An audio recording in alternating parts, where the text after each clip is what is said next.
she continues to post impressive results, and she's going to make life difficult for Sage Erickson, who is having one of her best years on the championship tour, and Bronte Macaulay, who is a rookie on the championship tour and looking for a solid result after a couple of very tough events in the first stages of the year. She hasn't been past the fourth round just yet. Well, Lakey Peterson not getting the win in the first heat of the day, but really can take a lot from her performance. We're going to hear from her in a moment, but we've got a wave rolling our way at the moment. It looks like Sage Erickson's trying to get herself nice and deep on the reef here. She's going to commit. Drops to the bottom, drives up into this first section. Has a strong backhand and puts it on show right there for you. Couple of decent turns, very committed carve there. Still working this one over. Solid combinations, a smooth flow, and a good rhythm. And right behind her, last year's event champ, Johanne Defay, up on a nice looking wall. Grew up surfing St. Lou on Reunion Island. Has no fear of committing to the inside section here. Knows how to deal with these reef break waves. And she kicks out on the inside, and Bronte Macaulay also picking off a wave. A couple of decent turns executed before kicking out there on the inside, but we'll see those in a moment on the replay. This heat just got exciting. I mean, just watching Sage Erickson on her opening ride and then Johanne Defay right behind her. But Bronte Macaulay, we didn't get to see this part of the wave.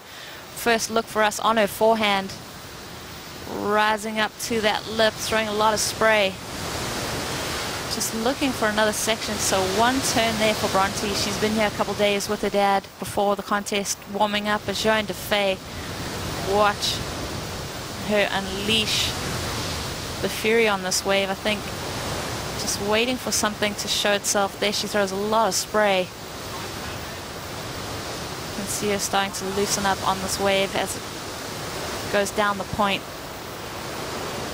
Has a really good read on this wave, doesn't she? You think back to what we saw in the first heat, and a couple of sketchy rides early on from Courtney, Lakey and Silvana, but no mistakes from Courtney. And Sage Erickson, she blitzed her ride too. Yep. It was a tapered wall, but she stayed really tight in the pocket there. Well, I'd have to say that that second turn from Sage was the best so far in this heat. We'll see how that plays out in her scoreline.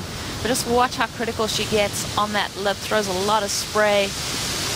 You know, goes straight into that third maneuver. So Sage Erickson, good combination of maneuvers, getting very critical, staying close to that whitewater section, which gives her that ability to stay tight in the lip.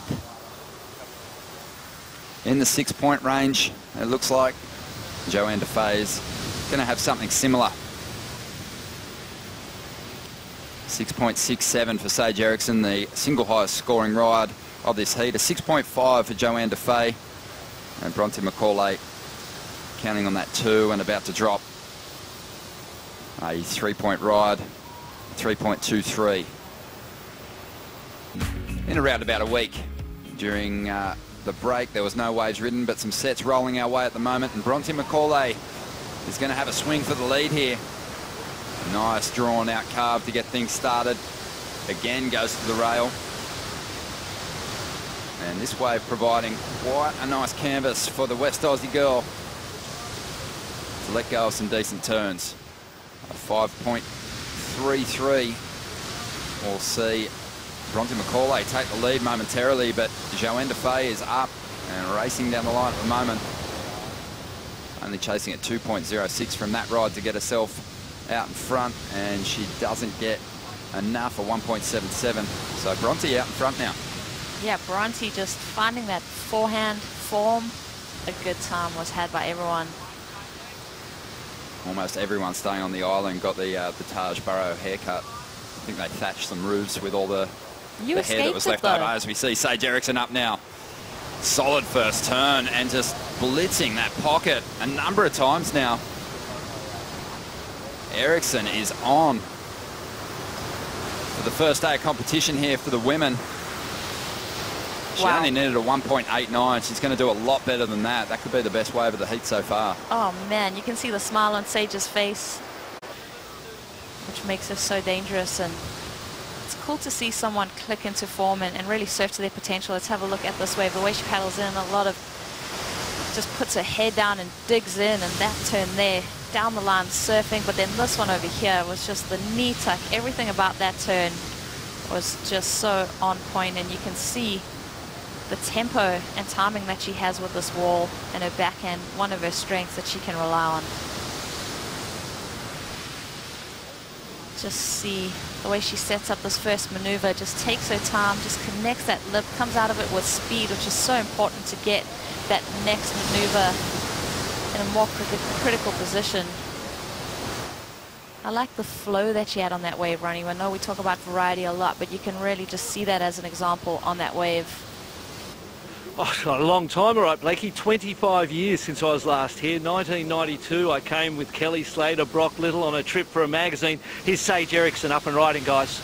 He comes off the bottom and snaps out of the top, trying to back up that last good one, and that one runs off on us. So, you know, the thing that I've noticed this morning, guys, is that you need to pick the waves with a pace that allows you to get up and down in them. When it's bigger and those sections fall, you can go through the middle of them, get barreled and score big points. So 4 minutes to go here. Erickson still hanging on to the lead, wants to get rid of that 6.67. She'll be fully aware of how dangerous Johanne Defay could be. And Sage, with third priority, is willing to take a chance on some of these insiders. And wow. Again, a solid hit from Sage. Let's see if she'll commit to this end section. Just a bit of an awkward exit there, but a strong first turn. And it's a shame she didn't find some more room to move. Here goes Johanne now. Decent start, has to get going quickly though. Ooh. And an awkward fall there. The impact of that lip coming back at her, bumping her off her board. It's a good test for the ankles.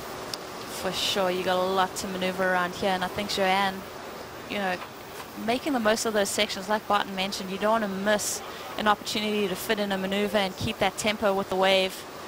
But getting backed off on that last move can be so crucial. Sage, that maneuver that she was able to pull off, I can't wait to see a replay of that maneuver from Sage. Just everything about her approach right now is tack sharp. Let's see this as she gets going on this wave, waiting, just biding her time, looking for that section, but definitely one of the most exciting maneuvers, obviously on a smaller wave and didn't get much else, but just a snapshot into what Sage is capable of. And Johanne Defay, watch her pace on her backhand. That bottom turn really sets up for keeping it critical. That's where she gets bucked off that awkward fall. I mean, awkward is a bit of an understatement. You've really got to be cautious of your surfboard in those moments. It's not over yet. 2.5 minutes to go. Johanne Defay up once again. Extends through that first turn, unleashes plenty of water, but goes down on the second maneuver, knowing full well she had to push it because she was running out of room. Before the heat has begun. Time ticking by for last year's event champion, Johanne Defay. Needs a 7.84, and it doesn't look like she's going to get it. Bronte Macaulay was left wanting a 9.01 in the final stages. A very solid performance from Sage Erickson, and a decent heat score total. She'll be encouraged. She's through to the third round and on her way to another decent result.